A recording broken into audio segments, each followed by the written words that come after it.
ফেসবুকে প্রথমে বিজ্ঞাপন দেয় যে ঘরে বসে টাকা ইনকাম করুন। তারপর হচ্ছে ফেসবুকের এই বিজ্ঞাপন দেখে ওদের লিঙ্কে ক্লিক করলে পরে ওরা টেলিগ্রামে যোগ করে ফেলে। যোগ করে তারা একটা ইউজার আইডি এবং পাসওয়ার্ড দেয়। পাসওয়ার্ড দিলে তারা টেলিগ্রামের সদস্য করলেই তাদেরকে বোনাস হিসাবে 500, 1000, 2000 টাকা তাদের প্রথমে দেয়। তারপর হচ্ছে তারা বিনিয়োগের কথা বলে। প্রথমে 500, 1000 টাকা, 2000 টাকা বিনিয়োগ করলে এরা সাথে সাথেই 1-2 ঘন্টা পরে বিকাশের মাধ্যমে একটা লভ্যাংশ তাদেরকে দিয়ে দেয়। দিয়ে দিলে পরে এরা মনে করে যে তাহলে আমরা মনে হয় ঘরে বসে ইনকাম করতে পারবো। তখন এরা একটা অফার দেয় যে 2 লাখ, 3 লাখ, 5 লাখ, 10 লাখ, 50 লাখ, যে যত পারেন ডিপোজিট করতে পারেন। এরকম অফার দিলে পরে ডিপোজিট করলে পরে ওরা প্রথমে 1 লাখ, 2 লাখ দিলে পরে সাথে সাথে ওরা প্রফিটটা দেখাই দেয় যে আপনি 1 লাখ টাকা ডিপোজিট করছেন, আপনি 1.5 লাখ টাকা এই প্রফিট জমা হয়ে গেছে, সেটা আপনার অ্যাকাউন্টে জমা হয়ে গেছে। কিন্তু আসলে সেটা ব্যাঙ্ক অ্যাকাউন্টে জমা হয় না, এটা ওরা একটা অ্যাপস তৈরি করছে, ওদের নিজস্ব অ্যাপস। সেই অ্যাপসের মাধ্যমে টাকাটা জমা হয়। তখন ওরা বলে যে এই টাকাটা আবার যখন আপনি ব্যাংকে নেবেন তখন আপনাকে আরেকটা পেমেন্ট দিতে হবে। পেমেন্ট দিলে পরে তখন আপনারা ব্যাংক থেকে টাকাটা ক্যাশ করতে পারবেন।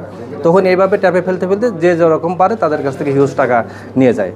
যে আমরা তথ্য প্রযুক্তির মাধ্যমে এরা বিভিন্ন ব্যাঙ্ক অ্যাকাউন্ট, বিকাশ অ্যাকাউন্টের মাধ্যমে, নগদ অ্যাকাউন্টের মাধ্যমে টাকাগুলো নিয়ে থাকে।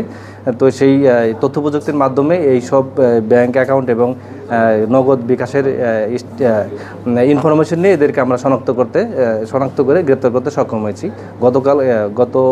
গত রাতের আগের রাতে 23 তারিখ দিবাগত রাত্রে বসুন্ধরা ডিএমপি বাটারা থানার বসুন্ধরা এলাকা থেকে তাদেরকে গ্রেপ্তার করছি। 5 জনকে, এই দলের সক্রিয় সদস্যদের 5 জনকে গ্রেপ্তার করতে সক্ষম হয়েছি। এবং আরও পূর্বেও এই ধরনের আরও 4-5 জন আসামিকে আমি গ্রেপ্তার করতে সক্ষম হয়েছি। আমার কাছে অলরেডি 4টা মামলা, এই প্রতারণার মামলা 4টা প্রক্রিয়া দিন আছে, তদন্তের দিন আছে আমার কাছে। টার্গেটটা হচ্ছে এরা দেশের বাইরে বসেই এই অ্যাপসটা মেনটেন করে, মূলত চায়নার আচ্ছা, চায়নার যে নাগরিক উনি চায়নাতে থাকে। উনি মাঝে মধ্যেই বাংলাদেশে আসে। তার বিভিন্ন বাঙালি তাদের ফ্রেন্ড হয়েছে। তারা করে হচ্ছে সে আইসা ওদেরকে বলছে, অন্যান্য আসামিদেরকে বলছে যে আমি এই দেশে একটা ফ্যাক্টরি করব, তোমরা এখানে চাকরি করতে পারবা এবং তোমরা এখান থেকে কমিশন পাবা। তোমাদের ব্যাঙ্ক অ্যাকাউন্ট দিতে হবে, আমি টাকা এখানে আনবো, কারণ আমি তো চায়না নাগরিক, আমার তো এই দেশে ব্যাঙ্ক অ্যাকাউন্ট হবে না। তো তোমাদের অ্যাকাউন্ট দিলে পরে তোমাদের অ্যাকাউন্টে টাকাগুলো আমরা নিব।